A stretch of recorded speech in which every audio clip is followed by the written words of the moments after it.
అందరికీ నమస్కారం. AP EAP set 2024కి సంబంధించి మీకు 40 మార్క్స్ కంటే తక్కువ మార్క్స్ అనేది వచ్చినా సరే మీలో కొంతమంది క్వాలిఫై అయితే అవుతారు. ఎందుకు ఇది చెప్తున్నానంటే చాలామంది స్టూడెంట్స్ అయితే ఇప్పుడు ఏదైతే రెస్పాన్స్ షీట్ అదేవిధంగా కీ పేపర్ అనేది చూసుకున్న తర్వాత మాకు 40 మార్క్స్ బిలోనే మార్క్స్ వస్తున్నాయన్న ఇంకా మేము క్వాలిఫై అవ్వమనే ఒక మైండ్ సెట్తో అయితే ఉన్నారు. దీనికి సంబంధించి ఒకసారి ఈ వీడియోలో మీకు నేను క్లారిటీగా చెప్తాను. ముందుగా ప్రతి ఒక్కరు కూడా వీడియోని తప్పకుండా లైక్ చేయండి. ఛానల్ ఇంకా సబ్స్క్రైబ్ చేసుకున్నట్టయితే ఛానల్ని తప్పకుండా సబ్స్క్రైబ్ చేసుకోండి.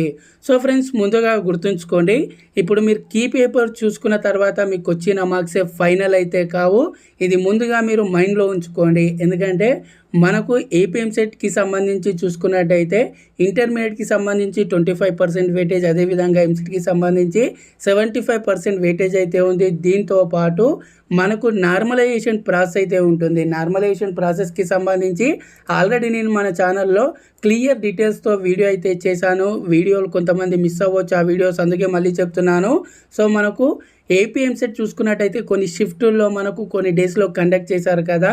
ప్రతి షిఫ్టులో పేపర్ అనేది ఒకేలా ఉండదు కాబట్టి సో ఒక షిఫ్ట్లో హార్డ్ ఉండొచ్చు, ఒక షిఫ్ట్లో పేపర్ అనేది ఈజీ ఉండొచ్చు. దానికి సంబంధించి ఇప్పుడు ఏ షిఫ్ట్లో అయితే పేపర్ అయితే హార్డ్ అయితే వస్తుందో ఆ షిఫ్ట్లో కొంతమందికి మార్క్స్ అయితే యాడ్ అయితే అవ్వడం అయితే జరుగుతుంది. కాబట్టి ఎవరు కూడా ఇప్పుడే మాకు 40 కంటే తక్కువగా వస్తున్నాయి, మేము క్వాలిఫై అవ్వమని అయితే డిసైడ్ అయితే అవ్వకండి. సో దీనికి సంబంధించి నార్మలైజేషన్ తర్వాత మీకు కొందరికి తగ్గొచ్చు, అదేవిధంగా కొందరికి యాడ్ కావచ్చు. అలాగే నార్మలైజేషనే కాదు, మనకి ఇంకా చూసుకున్నట్టయితే ఇప్పుడు కీ పేపర్ చూసుకున్న తర్వాత మనకు అబ్జెక్షన్స్ అనేది రేజ్ చేయడానికి కూడా మనకి ఇంతకుముందే డేట్స్ అయితే ఇచ్చారు కాబట్టి సో అందులో కూడా మార్క్స్ అనేది యాడ్ చేసి ఫైనల్ మార్క్స్ అనేది ఇచ్చే ఛాన్స్ ఉంది. కాబట్టి సో మీరు ఇప్పుడే డిసైడ్ అవ్వకండి. ఇంకా మనకు 3-4 డేస్లో రిజల్ట్స్ అయితే రిలీజ్ అవుతున్నాయి కాబట్టి అవే ఫైనల్ మార్క్స్. 30 మార్క్స్ కంటే తక్కువ వచ్చాయనుకున్న వాళ్ళు వెయిట్ చేయండి. రిజల్ట్స్ వచ్చేంత వరకు కూడా మీరు ఫైనల్ డిసిషన్ అనేది మాకు ఇంకా క్వాలిఫై కామని అయితే అనుకోకండి.